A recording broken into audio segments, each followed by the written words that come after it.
नमस्कार बच्चों।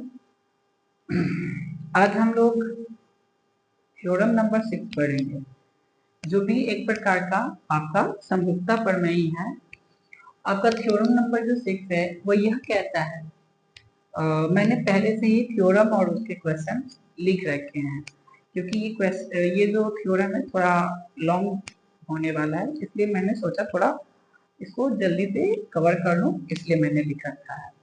आपका जो क्वेश्चन है, जो थ्योरम है वो यह है कि यदि दो त्रिभुजों के संगत हो जाएं, अनुपातिक हो तो उनके संगत कोण बराबर होते हैं एवं त्रिभुज समरूप होंगे।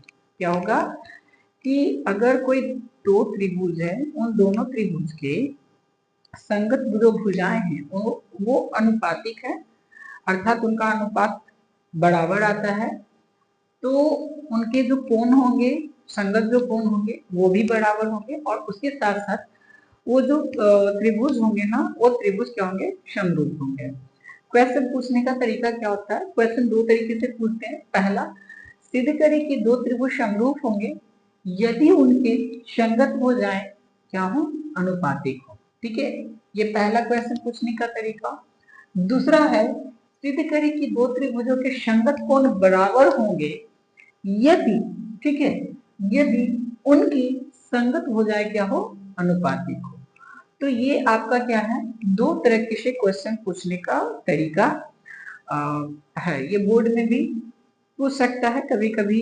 अगर बोर्ड में ना पूछे तो इसके ऊपर में क्वेश्चन जरूर पूछते हैं, ठीक है ना। तो मैं इसको इरेज कर दे रहा हूँ, ठीक है, और इसके बाद इसका हम लोग सॉल्यूशन देखते हैं, है ना, कैसे इसको हम लोग सॉल्व करेंगे। तो देखिएगा, सबसे पहले तो दो त्रिभुज ही बनाएंगे, है ना। आपका एक हो गया ABC और दूसरा है DEF, ठीक है। तो सबसे पहले हम लोग जब इसको हम लोग प्रूफ करेंगे,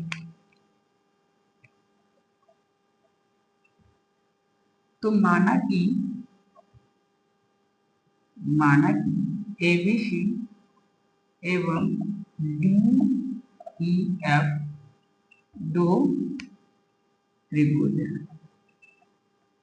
ठीक है,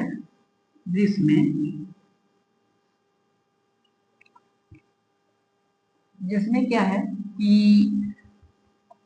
AB बटा DE बराबर AC बटा DF बराबर BC बटा EF, ये आपको दिया हुआ है ना। क्या दिया हुआ है कि AB बटा DE, AC बटा DF और BC बटा EF, ये दिया हुआ है। तो सिद्ध क्या करना है, सिद्ध करना है हम लोगों को, सिद्ध करना है त्रिभुज ABC समरूप होंगे त्रिभुज DEF के, ठीक है ना। क्या होंगे, समरूप होंगे, या क्या हो सकता है कि कोण A बराबर कोण D हो, कोण B बराबर कोण E हो, और कोण C बराबर कोण F हो। ये दो कंडीशन है जिसमें हम लोग को क्या करना है, सिद्ध करना है। इसको सिद्ध करने से पहले हम लोग थोड़ा रचना देख लेते हैं। एक रचना करते हैं, करते क्या है कि यहाँ से एक छोटी सी लाइन लेते हैं, जिसमें एक M है तो एक N है। तो रचना क्या होगा, आपको रचना जो है वो यह है कि AB से DE बराबर AM एवं AC से DF बराबर AN काटा, ठीक है ना। क्या कर लिया, काटा, तथा M को N से मिलाया, जो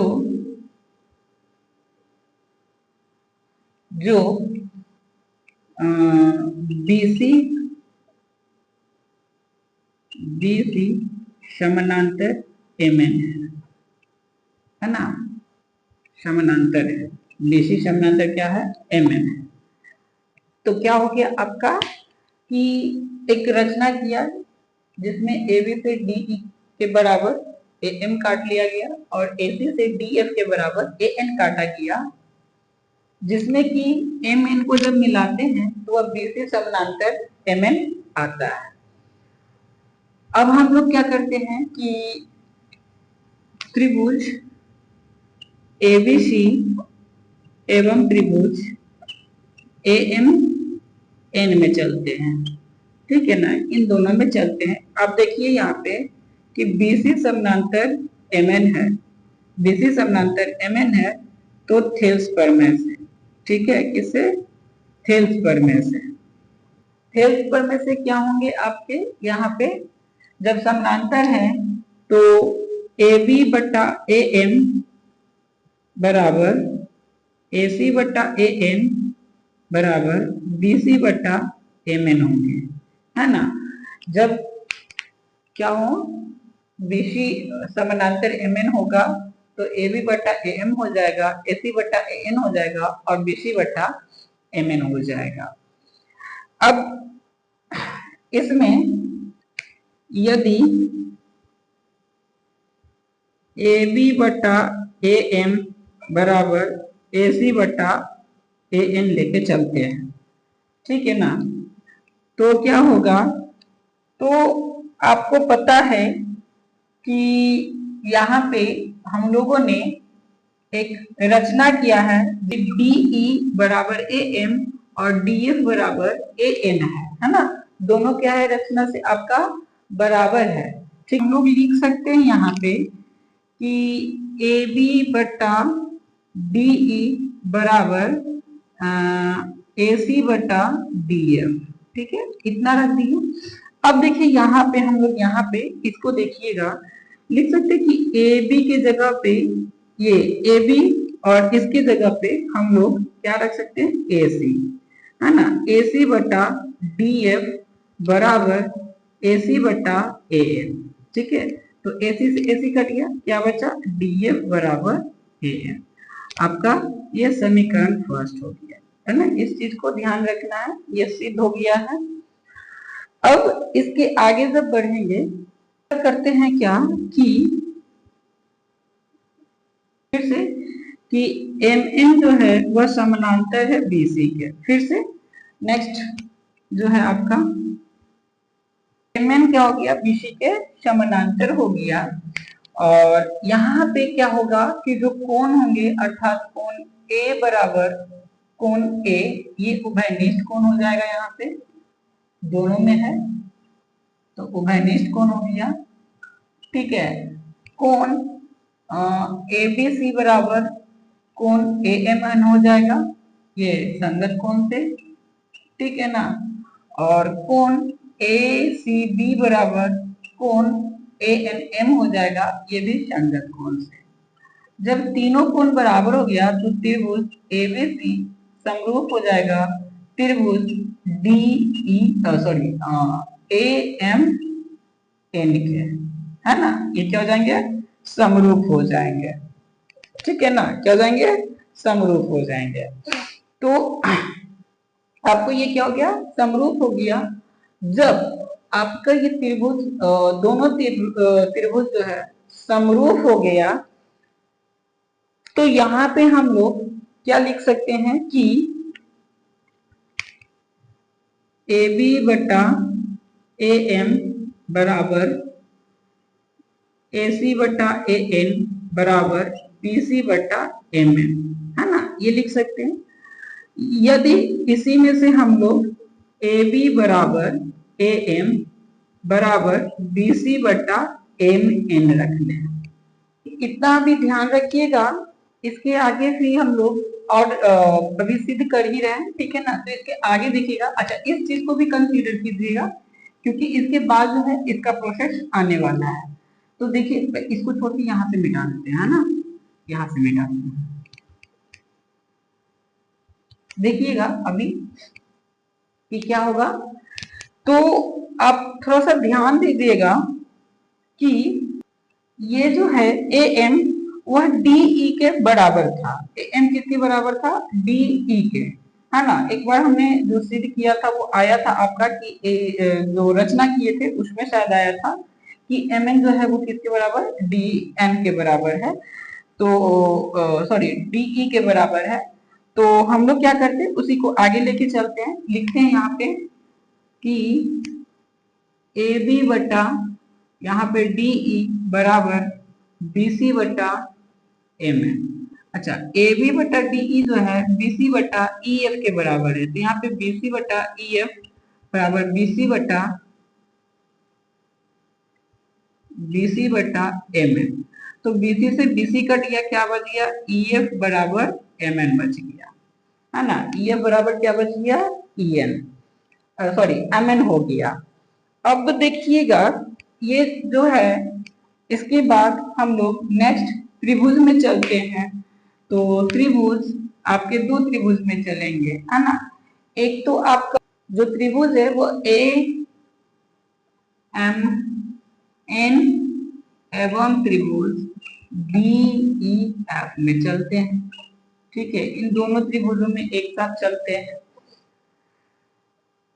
तो क्या है यहाँ पे कि AM जो है AM DE के बराबर है, AN जो है आपका वह DF के बराबर है, और आपका MN जो है वह EF के बराबर है। तीनों भुजाएं क्या हो गई? ये बराबर हो गई। अच्छा, कहाँ से हुई है? तो आपका ये हुआ है रचना से, ये भी रचना से, और ये आपका सिद्ध। देखिए यहाँ पे तीनों जो भुजाएं हैं दोनों त्रिभुज के, वो क्या हो गए? बराबर। जब किसी भी त्रिभुज के तीनों भुजाएं आपस में बराबर हो ना, तो वो जो त्रिभुज है वो क्या होंगे? आपका सर्वांगसम होंगे। अर्थात त्रिभुज AMN सर्वांगसम हो गया त्रिभुज DEF के, है ना। जब त्रिभुज क्या हो गया? सर्वांगसम हो गया, इसका मतलब कि इसके कोण भी क्या होंगे? बराबर होंगे। अर्थात कोण MAN बराबर कोण D, कोण आपका AMN बराबर कोण E, कोण MNM बराबर ANM बराबर कोण M है ना। ये क्या हो गया? इसके बराबर। अब समझिएगा यहाँ पे तो ये हो गया बराबर। अब यहाँ पे देखिएगा कि कोण ABC इन तीनों के बराबर है, तो यहाँ पे हम लोग रख सकते हैं कि कोण A बराबर कोण B, ठीक है। कोण ये MN जो है किसके बराबर? B के बराबर, तो कोण B बराबर कोण E, और कोण आपका ये जो है किसके बराबर है? C के बराबर है, तो कोण C बराबर कोण F। अर्थात तीनों कोण क्या हो गए? बराबर हो गए। इसलिए त्रिभुज ABC समरूप होंगे त्रिभुज DEF के। क्या होंगे? समरूप होंगे। तो यही हम लोग को क्या करना था? प्रूव करना था, जो कि हो चुके हैं, है ना। ये क्या था? प्रूव करना था। तो आप समझ गए होंगे। पहले तो हम लोग इस वाले दोनों त्रिभुज में लेके चले, उसके बाद इस वाले त्रिभुज और इस छोटे वाले त्रिभुज को सर्वांकन करने पे ये हमें आया। उसके बाद ये रिजल्ट आपका आ गया। तो इस ढंग से हमारा जो थ्योरम नंबर 6 है वो प्रूफ हो चुका है। ठीक है, नेक्स्ट जो वीडियो होगा उस वीडियो में हम लोग थ्योरम नंबर 7 को प्रूफ करेंगे, क्योंकि अभी देखिए बहुत सारे थ्योरम जो है 10th क्लास में है, लेकिन कुछ नए सिलेबस आ जाने की वजह से ये थ्योरम जो है ना हटा दिए गए हैं। ठीक है, लेकिन आपको ये नॉलेज के पर्पज से ये सब थ्योरम जो है ना आपको थोड़ा देख लेना चाहिए, पढ़ लेना चाहिए, क्योंकि कई बार कंपटीशन के एग्जाम में क्या होता है कि ऐसे ही थ्योरम से क्वेश्चंस आपको पूछते हैं जो ऑब्जेक्टिव सेशन होता है। अगर उस जगह पे आपको अगर क्वेश्चन थ्योरम याद रहेंगे, थ्योरम कैसे सिद्ध हुए, तो उस पे आप जल्दी से शॉर्ट ट्रिक से आप उस क्वेश्चन को सॉल्व कर सकते। तो एक तो आपको ये बोर्ड के पर्पज से भी मतलब आपको हेल्पफुल है। उसके अलावा बोर्ड के बाद भी ना जब कंपटीशन का आप तैयारी करेंगे तो उस कंपटीशन में भी ऐसे क्वेश्चंस आपको वहां पे तो लॉन्ग भी नहीं रहता है लेकिन शॉर्ट ऑब्जेक्टिव क्वेश्चन रहते हैं। तो ऑब्जेक्टिव क्वेश्चन को ना ट्रिकली सॉल्व करना आना चाहिए। तो अगर आपको ये सब याद रहेंगे तो आप जल्दी से उस क्वेश्चन को सॉल्व कर सकते हैं। तो ये हर जगह पे आपको बेनिफिट होने वाला है। तो आप इसे थोड़ा कंसीडर करें, ध्यान में रखें कि एग्जाम अपने एग्जाम पॉइंट ऑफ व्यू से और उसके अलावा उसके ऊपर जब आप तैयारी करेंगे तो उस जगह पे भी इस चीज को कंसीडर करते हुए चलना है। ठीक है, तो आज के लिए इस वीडियो में इतना ही। नेक्स्ट वीडियो में हम लोग और भी थ्योरम नंबर 7, 8 जो भी है अभी आते रहेगा, ठीक है, तो वो सब करेंगे। Thank you.